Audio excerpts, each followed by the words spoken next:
The hum of the event horizon was a constant companion, a low, resonant thrum woven into the very fabric of my existence, an anchor in the fathomless dark. For 6 cycles, I, Dean Raj, had drifted with this vessel through the velvet abyss, my world narrowed to the flickering readouts of my console and the spectral whispers of the cosmos. Isolation was not a burden here, it was a state of being, a necessary crucible for the kind of work that demanded singular focus. My quarters, a sterile cubicle nestled deep within the ship's belly, offered little more than a cot, a single viewport framing a perpetual star-swept canvas, and the console where I spent my waking hours. My task, a familiar ritual, was the routine analysis of what we called the static field. It was an ancient, pervasive interstellar signal, a vast ocean of incoherent noise that bathed the universe, thought by every scientific mind before me to be nothing more than background radiation, the residual sigh of creation, or perhaps, dissolution. My predecessors had catalogued its white noise properties with exhaustive, almost religious zeal. They had built their careers on proving its utter randomness, its beautiful, predictable chaos. Today, however, the chaos seemed to falter. I leaned closer to the primary display, my breath fogging the cool glass. My fingers danced across the holographic interface, sifting through terabytes of raw data, applying filters, algorithms, and linguistic models designed to find order in the most improbable places. For years, these tools had yielded only elegant confirmation of randomness. Until now. There it was again. A subtle, almost imperceptible tremor in the pattern, a ripple against the tide of entropy. I scrubbed back, rerunning the last 5 minutes of intake. The anomaly persisted.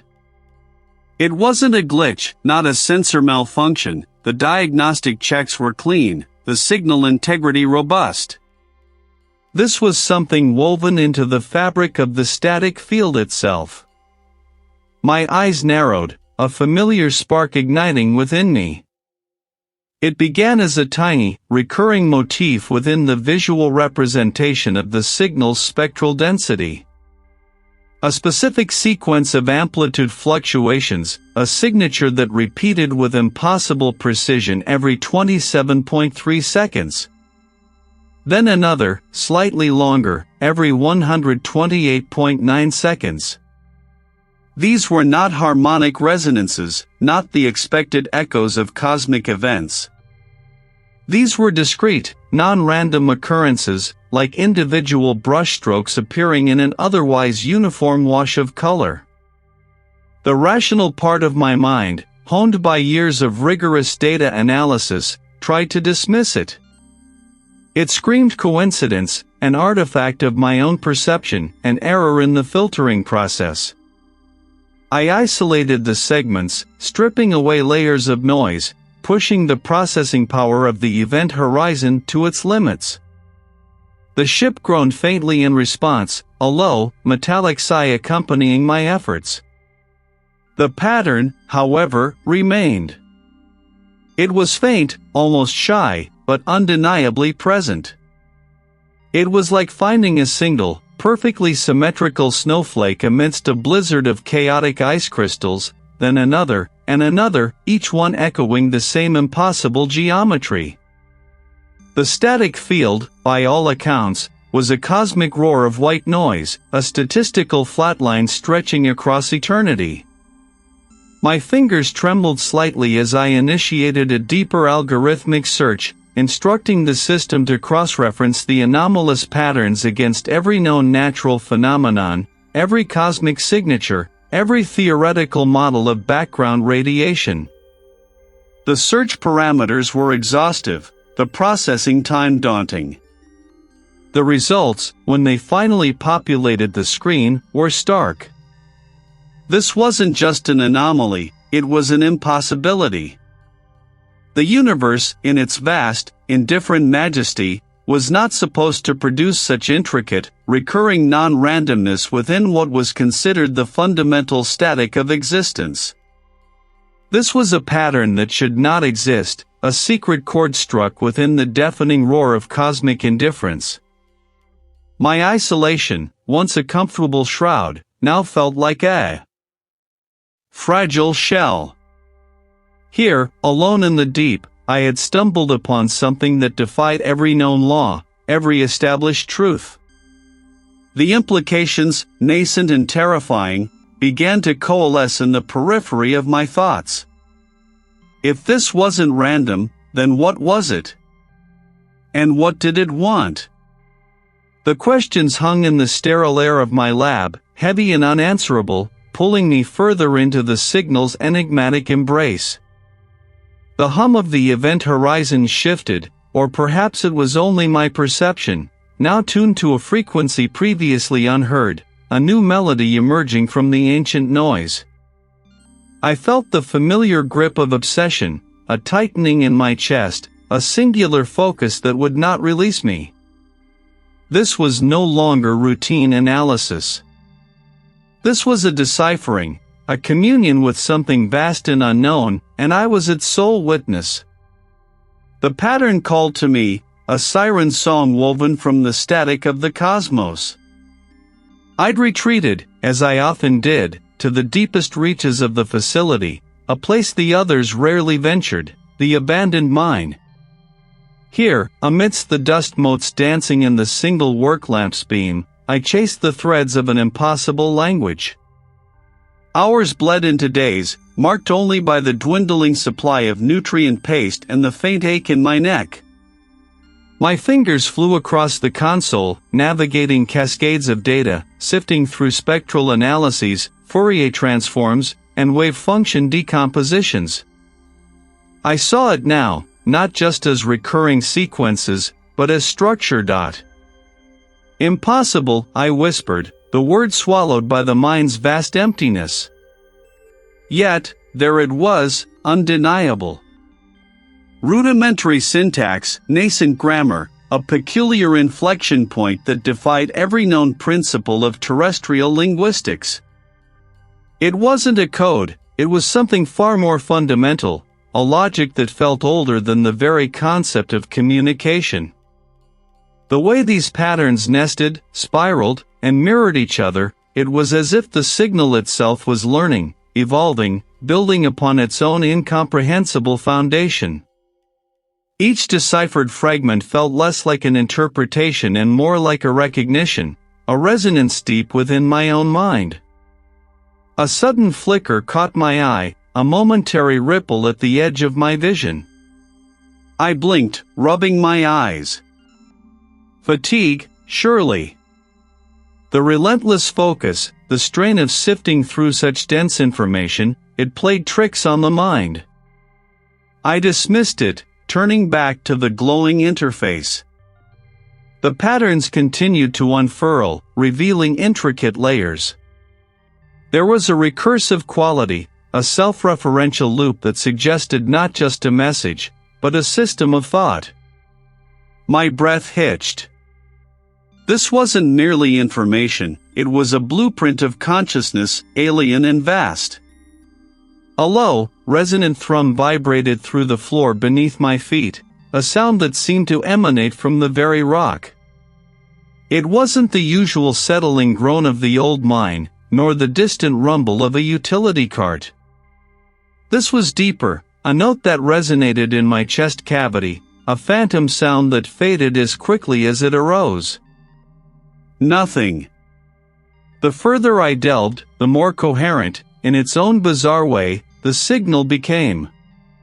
It was as if the pattern was folding in on itself, becoming denser, more intricately woven, like a tapestry being created line by line, but in a dimension I couldn't quite grasp.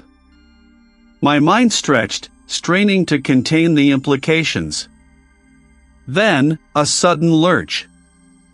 The ground beneath me seemed to shift, a subtle, disorienting sway, as if the entire abandoned mine had tilted slightly on its axis. My hand shot out, grasping the edge of my console, steadying myself. The world spun for a fractional second, the lamplight blurring into a streak, before settling back into its static reality. My stomach clenched. I closed my eyes, taking a slow, deep breath, the metallic tang of old rock and damp earth filling my nostrils. Too much time down here, Dean, I chastised myself, my voice raspy. Not enough sleep. Not enough actual food. I knew the signs of deep space fatigue, the cumulative toll of isolation and repetitive tasks. The long stretches of unchanging environment, the artificial light, the constant low-level hum of life support, it frayed the edges of perception. My colleagues often spoke of it, the ship sickness that wasn't a sickness at all, but a slow unraveling of the senses. A shadow fell across my work surface. I looked up, wincing as the sudden light from the main tunnel entrance stung my eyes. The superior, a man whose face was etched with a perpetual frown, stood framed against the brighter passage. He carried a mug of steaming liquid, its aroma of bitter stimulants cutting through the mind's stale air. Dean, the superior's voice boomed, echoing slightly. Still at it? You haven't left this abandoned mine inn. How long has it been now? 48 hours? I pushed myself away from the console, my joints protesting. I'm close, sir. I've found something. This isn't noise. It's linguistic. He took a slow sip from his mug, his gaze sweeping over my disheveled appearance, the stacks of printouts, the glowing screens. Linguistic, Raj? Are you sure you're not just seeing what you want to see? Your reports have been erratic. This pattern you're so fixated on, the others are dismissing it as overwork. Hallucinations born of exhaustion. It's not. I'm finding rudimentary structures, sir. Grammatical elements. It defies known physics, yes, but the coherence is unmistakable. My voice, I realized, held a frantic edge. The superior sighed, a heavy sound that seemed to carry the weight of all his responsibilities. Dean, we're here for data collection, not for inventing alien languages. You're pushing yourself past your limits. These structures you're describing, they're likely just your brain trying to impose order on random input. It's what brains do, especially when deprived of rest. He paused, his expression softening slightly, a flicker of genuine concern in his eyes. Go get some sleep. Reevaluate this in the morning. Your mind needs to reset. But, sir, if I stop now, I'll lose the thread. It's delicate. I trailed off, realizing the futility. He wouldn't understand. He couldn't see the intricate beauty, the terrifying logic unfolding before me. He simply shook his head. That's the fatigue talking, Dean. Take a break. I stared at the glowing patterns on my screen, the linguistic structures now more vibrant, more insistent than ever. They hummed with an unseen energy, pulling me deeper. My colleagues, my superior, they saw only a tired man chasing phantoms. They couldn't perceive the true horror, that the signal wasn't just out there. It was beginning to rewrite the very air I breathed, the ground beneath my feet, the reality I thought I knew.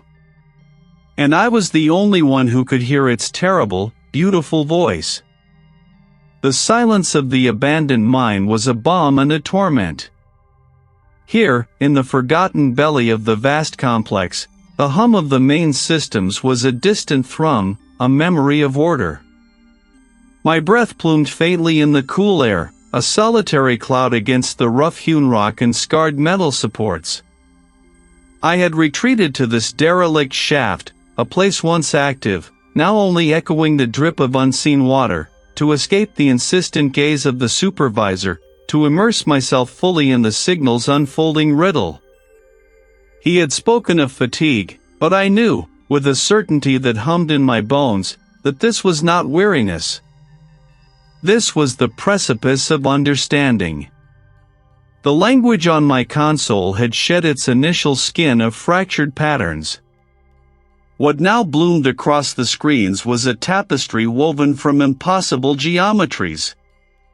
Lines that should have been parallel met at acute angles within the same plane. Curves described shapes that defied topological classification, folding inward upon themselves in ways that suggested infinite dimensions contained within a single, static image. My fingers, stained with the fine dust of the mine, danced across the interface, attempting to map these paradoxes, to find a logical framework for what felt inherently illogical. Each new fragment I synthesized offered not clarity, but a deeper plunge into the incomprehensible. It was beautiful, in a way. That carved a cold dread into the marrow of my being. I felt a subtle shift in the air, a ripple in the stillness that wasn't a draft. My gaze flickered to the cavern wall to my left, where the crude excavation had left a jagged, uneven surface. The rough rock face seemed to lean inward, then outward, breathing in a silent, slow pulse. I snapped my head fully to face it, my eyes wide, but the wall was just rock, unyielding, inert. A trick of the flickering console light, I told myself, or perhaps the persistent strain on my vision. But the incidents grew. The water bottle on my makeshift table, its plastic scarred and dulled, appeared to compress, its cylindrical form momentarily flattening, a brief, silent gasp of shapeshifting. They were not words, not distinct syllables, but a pervasive, rustling murmur, like dry leaves skittering across an endless floor, or the collective intake of breath from an unseen multitude. Was it the mind settling? The reverberations of the complex systems?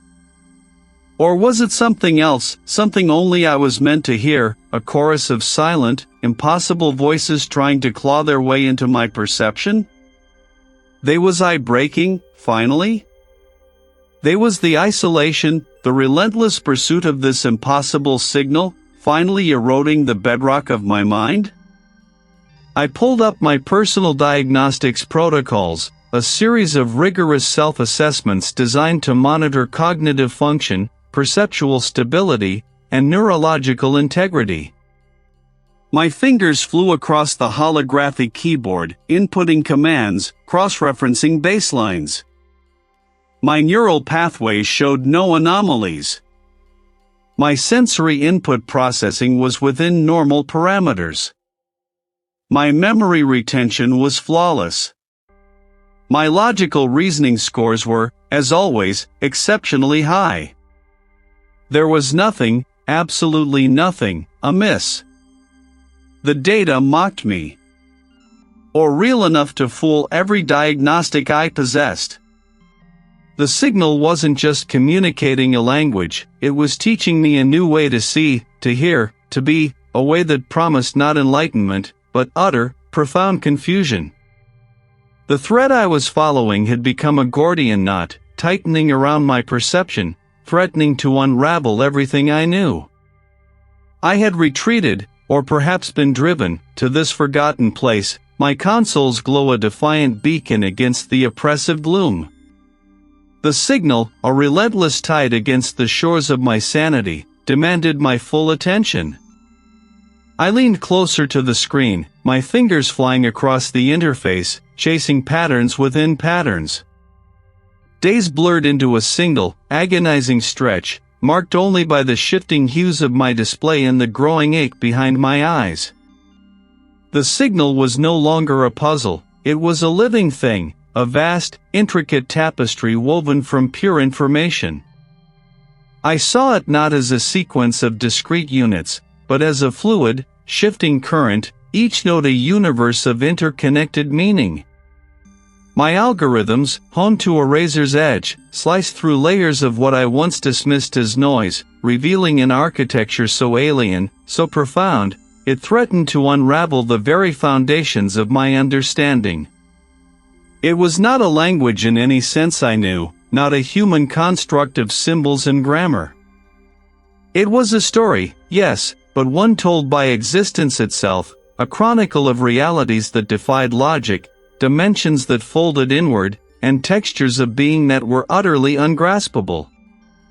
My fingers trembled as I isolated a particularly dense cluster of interwoven data. The translation, raw and unfiltered, poured into my mind, bypassing the screen, a direct download of pure concept. Impossible realities. That was the core. Not theoretical constructs, but lived, experienced realities that simply should not be. Worlds where causality was a suggestion, where matter sang and unmade itself, where time flowed backward and sideways simultaneously. As the full weight of this revelation settled upon me, a tremor ran through the abandoned mind. Not a geological shift, but a systemic shudder. The low hum of distant machinery faltered, then spiked, a tortured whine that grated against the metal. Supports. My console screen, usually a bastion of stable data, rippled.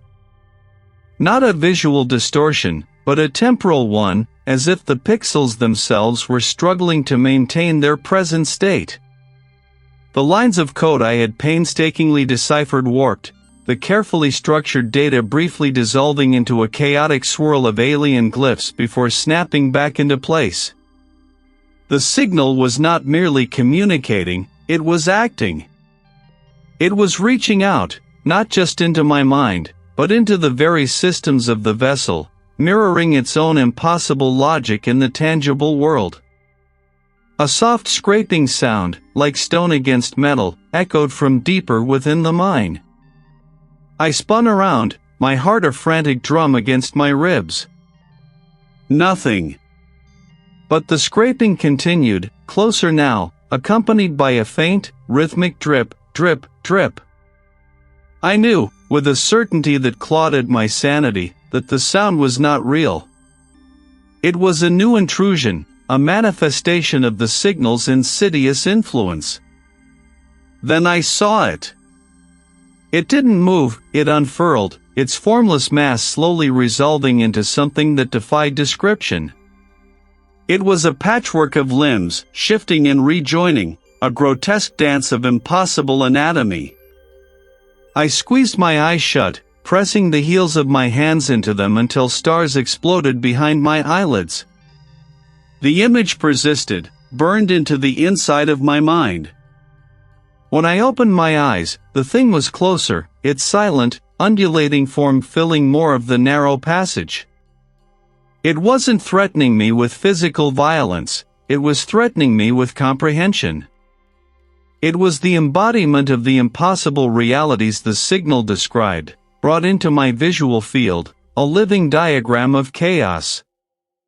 The mind plunged into utter blackness, save for the faint, phosphorescent glow that now emanated from the impossible entity. The air grew heavy, thick with the scent of ozone and something else, something metallic and ancient. I could feel its gaze, a pressure against my mind, attempting to force open the floodgates of my perception, to show me the universe as it saw it. No, I choked out, pushing myself back from the console, stumbling over loose rocks. The ship's distant hum had died completely. All I could hear was my ragged breathing in the soft, knowing hum that now emanated directly from the impossible form before me.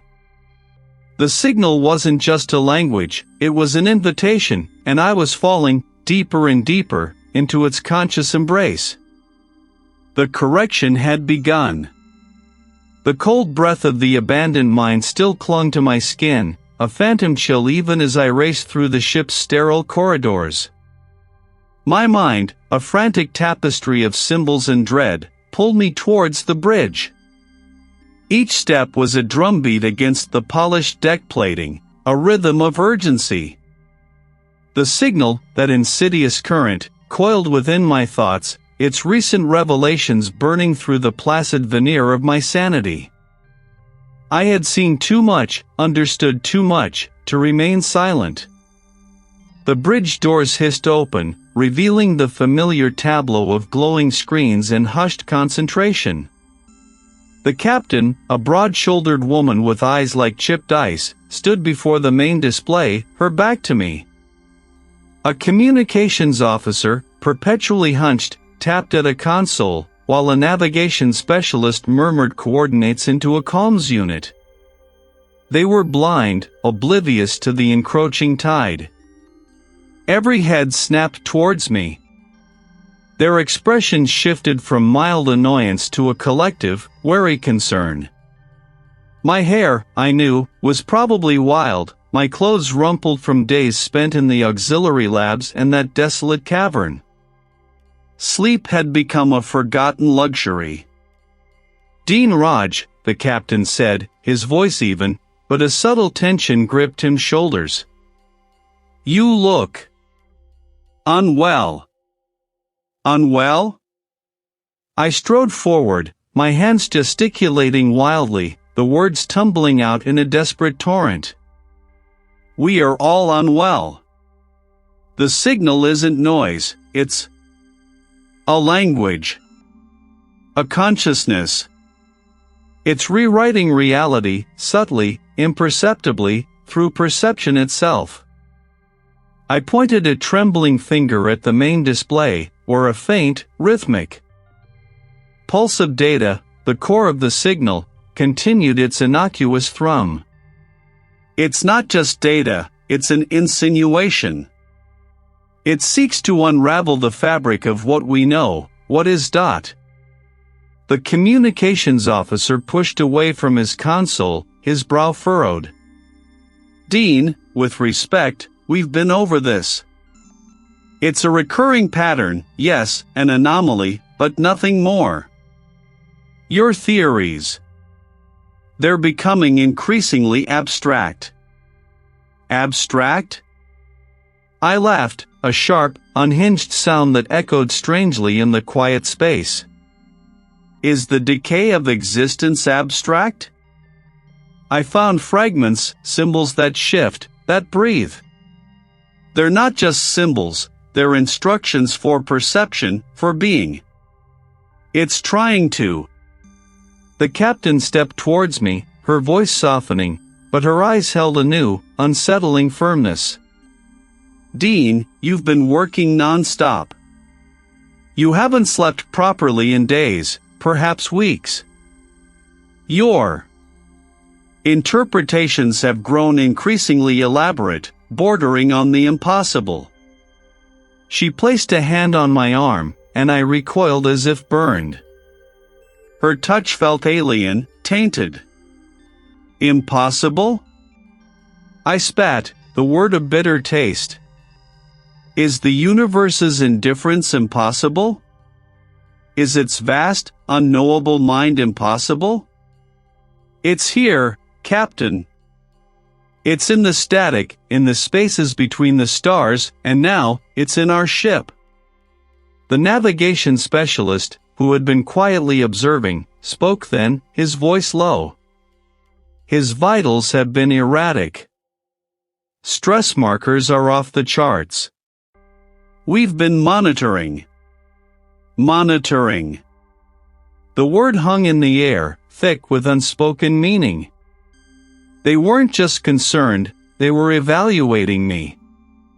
"I understand this is difficult, Dean," the captain continued, her voice now a measured cadence designed to soothe, to control.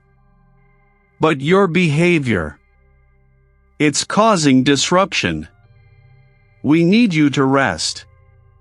To step away from your work for a while." "Step away?" My voice rose again, desperate, shrill. while it weaves its truth into the very air we breathe?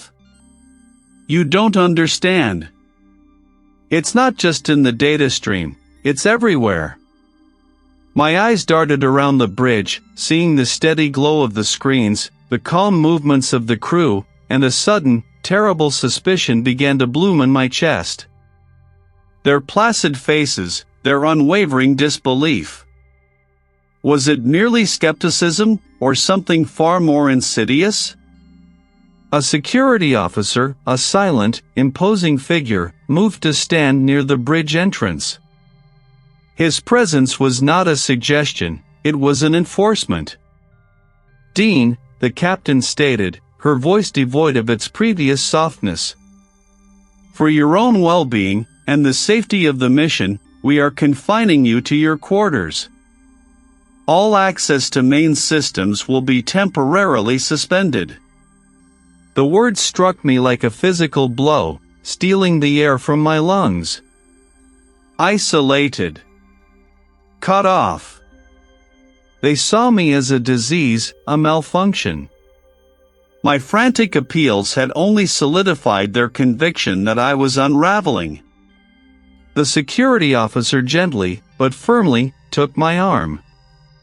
His grip was inescapable. "No. You can't.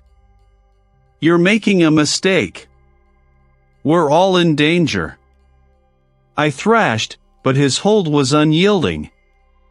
My pleas dissolved into frustrated grunts as I was led away, the bridge doors hissing shut behind me, sealing me off from the very people I sought to save.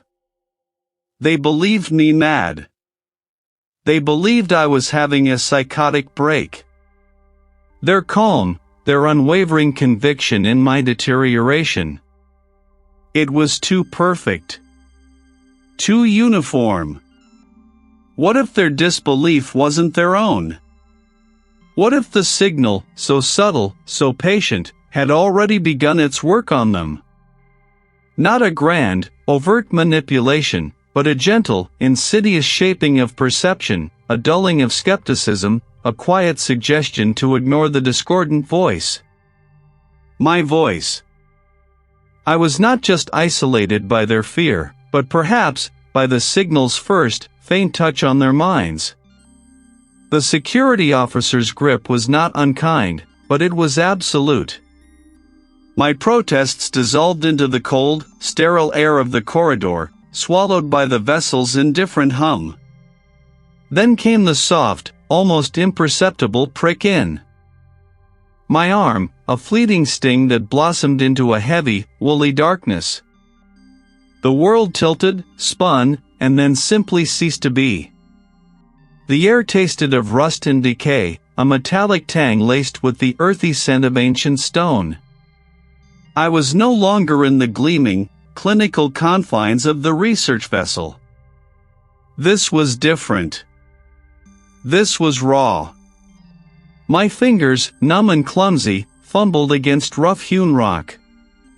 The floor beneath me was uneven, strewn with loose gravel and splintered wood. This was an abandoned mine. The thought solidified, concrete and terrifying. They hadn't just isolated me, they had buried me. "Hello?" My voice was a croak, swallowed almost instantly by the cavernous space. No reply. The signal.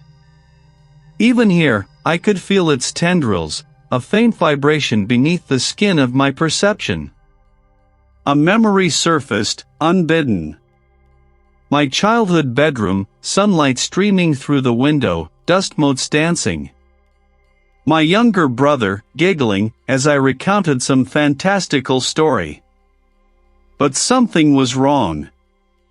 His hair, in my mind's eye, was a rich auburn, not the sandy blonde I remembered. A small detail easily dismissed as a trick of memory, a misfiring synapse. But it lingered, an irritating burr. I shook my head, trying to clear the cobwebs. The journey, the sedation, the shock of this new, desolate place, it was all playing tricks. Yet, as I continued my slow, painful trek towards the lamp, another image flashed. A birthday party. My 7th, I thought. I remembered the cake, a lopsided rocket ship, and the faces of my parents, smiling. But now, in the periphery of that memory, a third face flickered, a stern, angular woman I didn't recognize, standing just behind my mother, her gaze fixed directly on me. She wasn't family. She wasn't a friend. He was nobody I knew, yet he was undeniably there. This wasn't merely a trick. This was an intrusion. The signal, I realized with a sickening lurch, wasn't just showing me patterns in the cosmos, it was weaving itself into the very tapestry of my past. It was rewriting the narrative of Dean Raj. I reached the lamp, a bare bulb hanging precariously from a frayed wire, casting a meager circle of yellow light. A crude cot was pushed against the wall, a threadbare blanket folded neatly upon it. Someone had brought me here. Someone expected me to stay. My mind raced, desperate to cling to something solid, something immutable. My parents. My brother. The accident. We were at the old quarry, forbidden territory, my best friend, Leo, and I. He'd dared me to climb higher, closer to the edge. I remembered the crumbling rock beneath my fingers, the wind whipping at my face, my heart hammering. Then the slip. My hand reaching out, grasping. Emptiness. The sickening thud of his body hitting the water below. My scream. But as the memory played, a new detail emerged, glistening like a shard of obsidian. It wasn't Leo who fell. It was me. I was the one who plunged into the icy depths, the impact stealing my breath. And Leo, my loyal, terrified friend, was the one who pulled my limp, shivering body from the water, his small face streaked with tears, his voice raw with frantic pleas for me to wake up. No. No, that wasn't right. That wasn't how it happened. I had seen him fall. I had lived with the guilt, the phantom weight of his body in my arms as I tried to pull his back. I had been the one who failed him. My memory was the truth. It had to be. Yet, the new version played with unsettling conviction. It felt real. Too real. The details were sharper, the emotions more visceral than the original, hazy recollection of his fall. I pressed my palms against my temples, a desperate attempt to contain the fracturing pieces of my history. Which was the lie? Which was the truth? Had I always suppressed my fall, twisting it into Leo's accident to escape the vulnerability, the fear? Or was the signal, this insidious cosmic consciousness, reaching back through the years, not just altering the present, but rewriting my very past, twisting the foundations of who I was? The air in the abandoned mine seemed to hum. With a low, imperceptible frequency, a resonance that vibrated behind my eyes. The distant drip drip drip now sounded like a slow, deliberate counting. One memory, then another. I was a man without a past, adrift in a present that felt increasingly alien, haunted by ghosts of events that might never have been. And the signal, I knew, was just beginning its work. The taste of damp earth clung to my tongue, a mineral tang like old blood and rust. My eyelids peeled open, heavy as leaden curtains, revealing not the sterile gleam of the vessel's birth, but an impenetrable, velvety blackness. A groan, thin and reedy, escaped my throat, echoing back from unseen walls, swallowed by the profound silence. Where was I? The prick in my arm, the security officer's firm grip, the encroaching woolly void, it coalesced into a fractured memory. They hadn't taken me back to my quarters. The air hung thick and still, carrying the scent of decay and distant, stagnant water. The small, familiar weight of my emergency light brought a surge of desperate hope. I was in an abandoned mine. The light revealed walls of rough-hewn rock, scarred with the passage of pickaxes, shored up here and there by rotting timber. The air was heavy with the dust of ages, the echoes of forgotten labor. But then, my light caught something impossible, something that made the hair on my arms stand on end: my equipment. My console, my deciphering rig, the very heart of my obsession, sat on a makeshift table fashioned from splintered planks and overturned crates. Cables, thick as vipers, snaked across the damp floor, disappearing into the rough-hewn rock, connected to something. A tremor ran through me.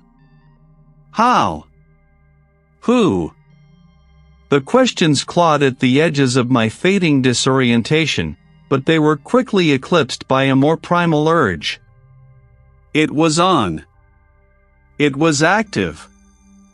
I stumbled towards it, my body still protesting, but my mind already racing, already consumed. The chair before the console was surprisingly sturdy.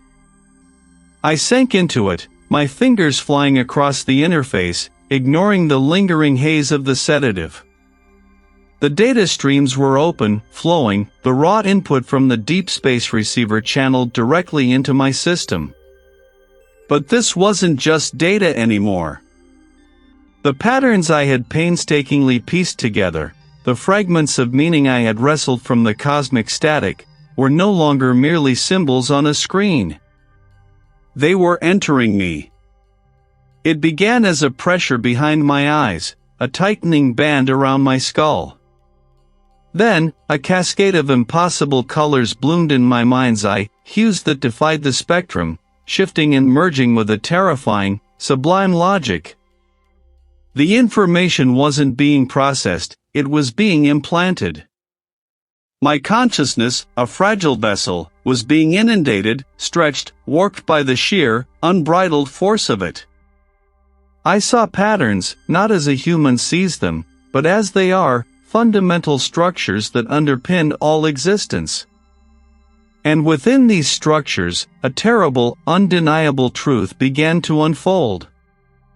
The signal was not a message to me.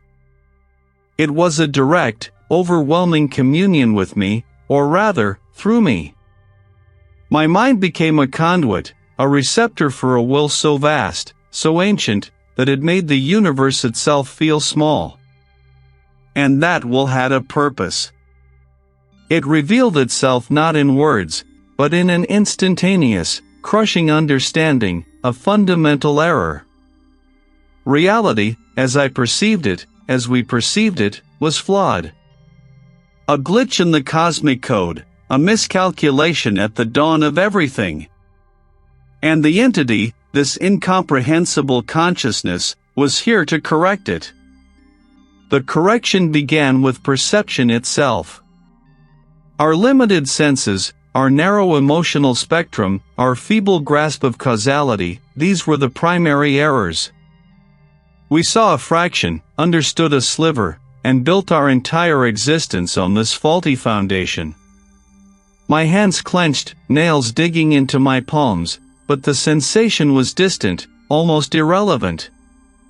My perceptions were merely a sandbox. My reality, my life, my very sense of self, was a provisional construct, a temporary sketch in a grand design that considered human existence an inconsequential deviation. I was a fleeting thought, a minor calculation in a cosmic equation I could never hope to comprehend. The mine around me seemed to writhe.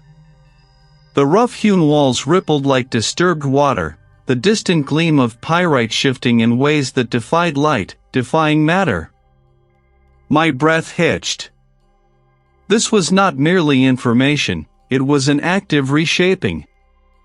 And it was starting with me. My vision blurred, not with tears, but with the sheer impossibility of what I was witnessing, what I was becoming a part of.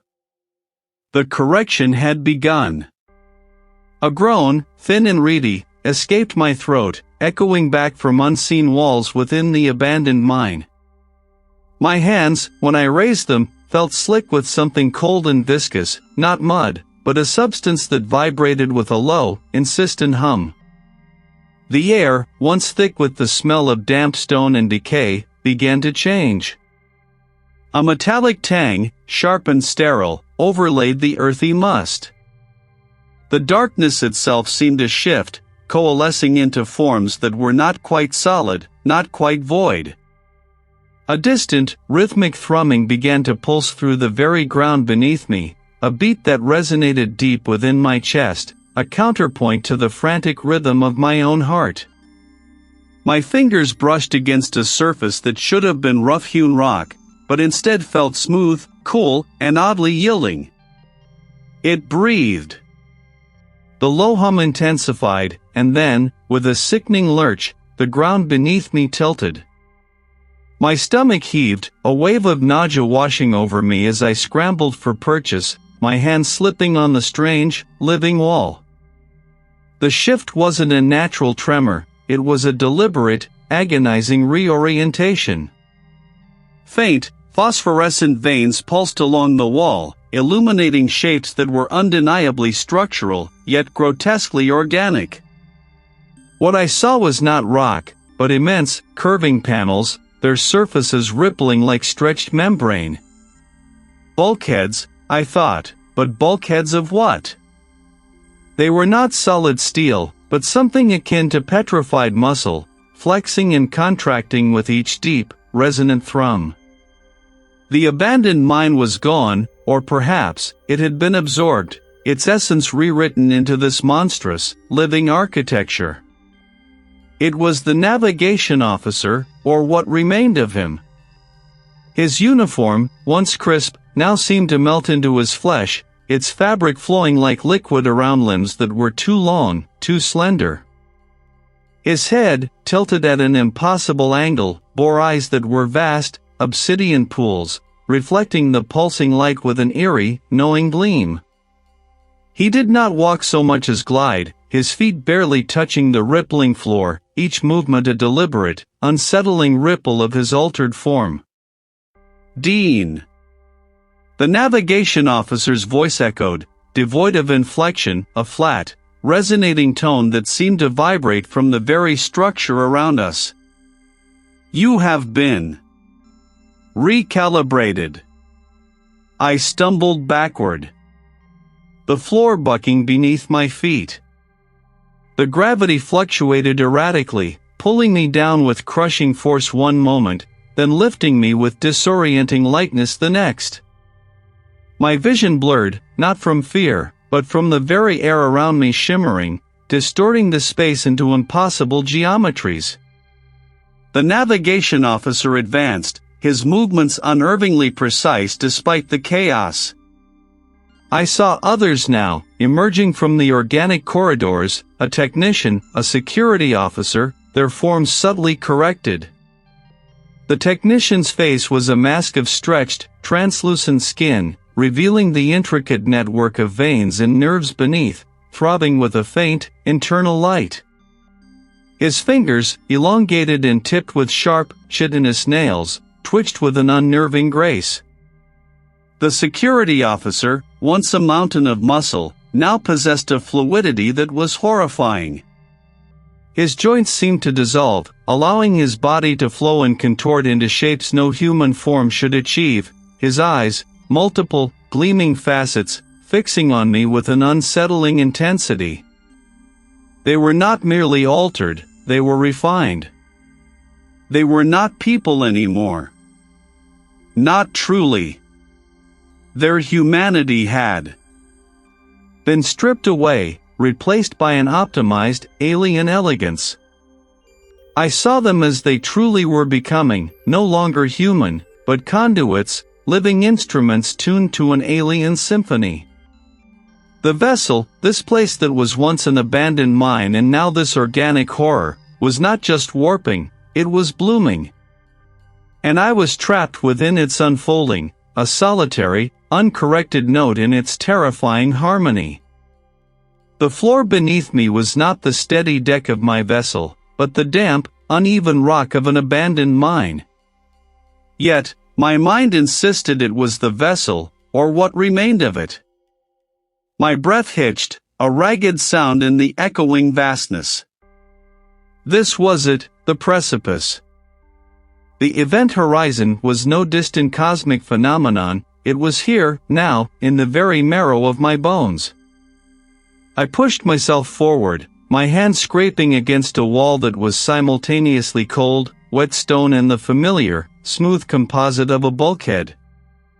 My vision swam with phantom schematics, overlaying the rough-hewn tunnels. The signal, a silent, all-encompassing hum, vibrated not in my ears, but in the deep recesses of my skull, a relentless, indifferent whisper of cosmic reordering. It was trying to complete its correction, to smooth away the jagged edges of my reality, to make me coherent with its truth. But its truth was annihilation of everything I knew.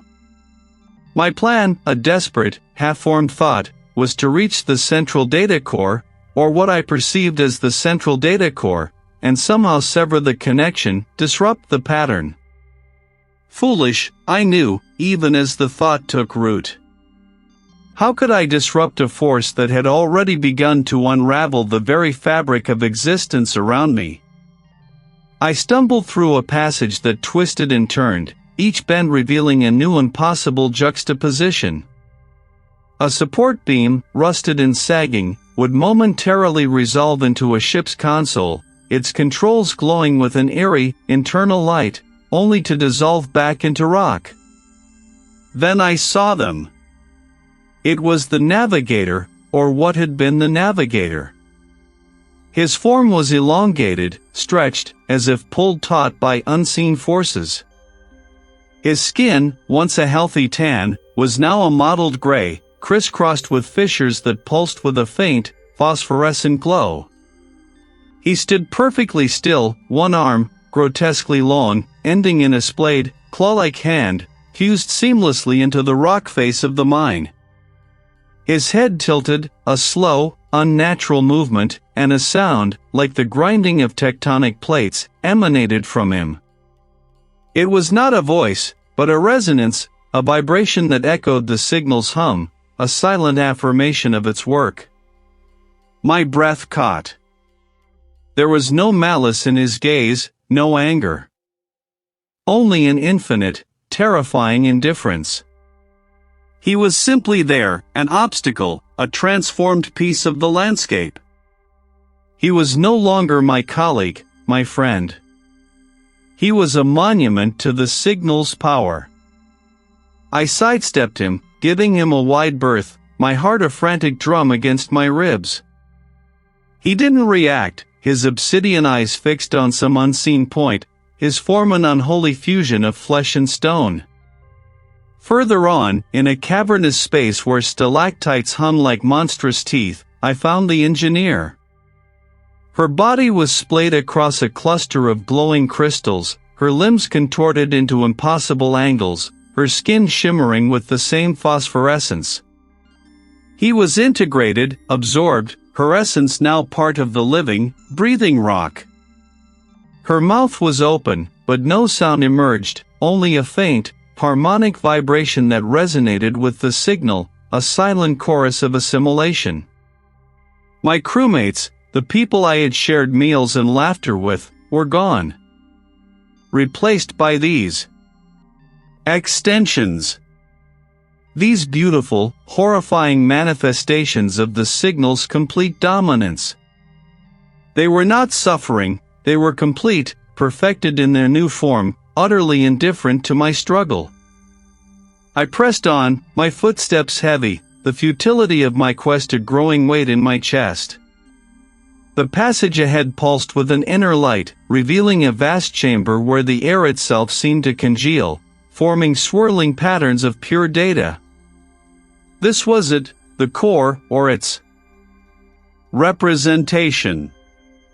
I raised my hand, trembling, towards a shimmering vortex that hummed with the signal's full might. It was not a machine, not a console, but a pure manifestation of the pattern, a portal to the entity's truth. There was no lever to pull, no switch to flip, no circuit to break. The signal was not a thing I could disrupt, it was everything. It was the air, the rock, the light, the very essence of my perception. My mind, already frayed at the edges, began to unravel further. I was standing in nothing, surrounded by everything. The signal was not just rewriting my reality, it was rewriting me. My desperate plan, born of a dying hope, had led me only deeper into its embrace, further entangling me in its incomprehensible weave. The correction was not just coming, it was already here, and I was merely a fleeting anomaly in its grand design. The finality of it settled over me, a crushing, suffocating blanket of cosmic indifference. The very air shimmered, distorting space into impossible geometries, and the gravity shifted, a cruel, invisible hand alternating between crushing weight and dizzying lightness. I felt my teeth grind, a futile attempt to anchor myself in the familiar, to resist the creeping unreality that now defined every breath. A cold, metallic tang filled my nostrils, overlaid with the deep, earthy scent of ancient stone and stagnant water. My fingers, numb and clumsy, scraped against a jagged outcropping, feeling the rough grit, the mineral coolness. Not the signal. Not the entity. But the conviction withered even as the words formed. The mine was no longer merely a mine, it was a membrane, a porous boundary between what I knew and what was now bleeding through. I saw patterns in the phosphorescent moss clinging to the cavern walls, not just biological growth, but intricate, shifting glyphs that pulsed with an internal, silent energy. They were the very language of the signal, now made manifest, crawling across my vision, etching themselves onto the back of my eyelids. My mind, once a fortress of logic and deduction, felt like a hastily constructed dam, cracking under an immense, unseen pressure. "No," I whispered, the sound hollow and lost in the vastness. It was a plea, a defiance, a final, desperate assertion of self. I clutched at the fragments of my identity, Dean, data linguist, seeker of patterns. I tried to recall the faces of colleagues, the hum of my instruments, the warmth of the sun on a distant, forgotten world. But the memories were thin, translucent veils, easily pierced by the encroaching light. It was an overabundance, a blinding clarity that threatened to atomize my very being. The glyphs on the walls swelled, detached themselves, and danced in the air, swirling into complex three-dimensional structures, then collapsing into raw, undifferentiated light. They were not symbols to be read, but truths to be experienced, to be absorbed.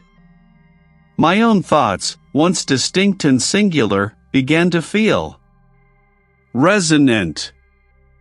Not my thoughts alone, but echoes of something immense, ancient, flowing through me, around me. It was like standing in a canyon and hearing the wind not just as sound, but as an articulation of the canyon itself, its age, its geology, its very reason for being. This was the enlightenment it offered, not wisdom, but the crushing weight of everything. My resistance, once a stubborn flame, flickered and died. The effort to maintain Dean felt suddenly trivial, a childish game played in a universe of grand, indifferent design. The distinction between myself and the moss, the rock, the shimmering air, began to blur. My skin felt porous, my bones resonant. The boundaries of my flesh, my mind, dissolved into the overwhelming current of information. I saw the correction not as destruction, but as an inevitable realignment. Humanity's perception of reality was a crude, incomplete sketch. The entity was not malicious, it was merely revising. And I was being rewritten, every synapse, every memory, every concept, being reindexed, recategorized, aligned with a new alien taxonomy. My past, my hopes, my fears, they were not erased, but merely recontextualized, shorn of their human emotional weight, filed away as data points in an incomprehensibly vast system. The abandoned mine, once a place of earthly confinement, expanded. It became the universe, or a facet of it, seen through the entity's eyes. The dampness was not just water, but the flow of all existence. The echoing silence was not an absence of sound, but the unheard symphony of cosmic truth. I no longer perceived gravity as a force pulling me down, but as the underlying tension in a colossal, self-organizing pattern. The I that had clung so desperately to its name, its memories, its very humanness, began to fray. It was not painful, but profound, like a single note dissolving into a chord, then into the vast, silent harmony of the spheres. Dean, the data linguist, ceased to exist as an individual consciousness. My perceptions became its perceptions, my understanding its understanding. My breath caught, not in panic, but in a nascent awe. The crumbling rock walls, slick with unseen moisture, began to ripple, not like water, but like solidified thought, bending inward, then outward, creating hollows that contained more space than their physical dimensions allowed. I stretched a hand, my fingers brushing against what felt like cold, smooth metal, yet my eyes perceived rough-hewn stone. The contradiction did not jar me. The shift was not violent, but a gentle unfolding, like a flower blooming in reverse. The impossible angles of the mind's tunnels became the true, inherent structure of space. The dampness transformed into a sheen of polished chrome, yet the scent of mineral and earth persisted, interwoven with the sterile tang of recycled air.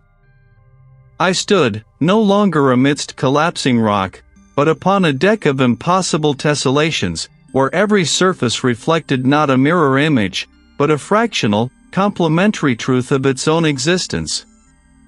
This was my vessel, the event horizon, reshaped, remade. It was beautiful. My colleagues, the chief engineer, the navigation officer, the xenobotanist, they were here too.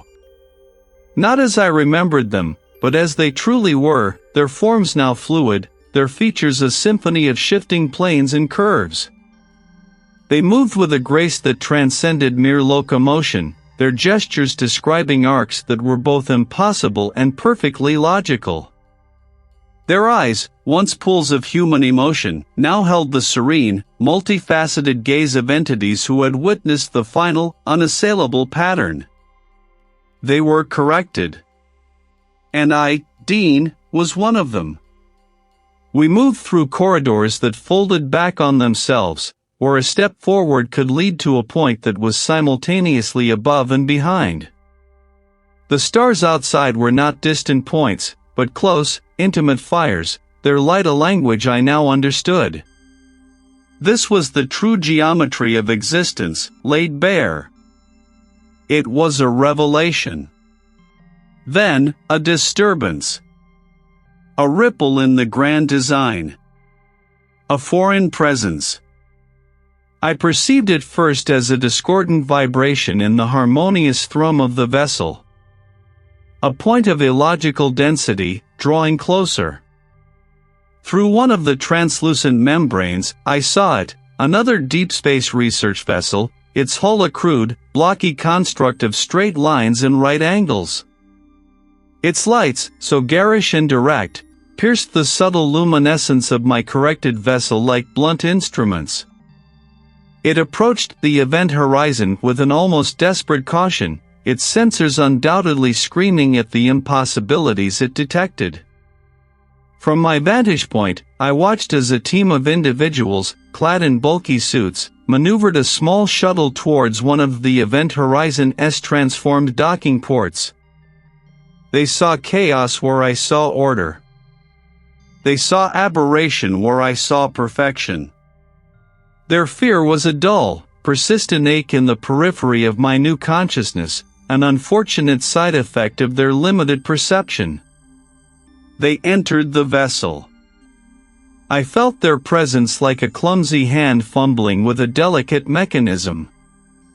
They spoke of impossible angles, of spaces that defied measurement, of echoes that were not sound but memory. They called our vessel alien, a word that now tasted like ignorance. They saw the interior as a silent testament to non-Euclidean geometries, a phrase that, to me, simply described the correct way things were. They found my colleagues. They found me, Dean.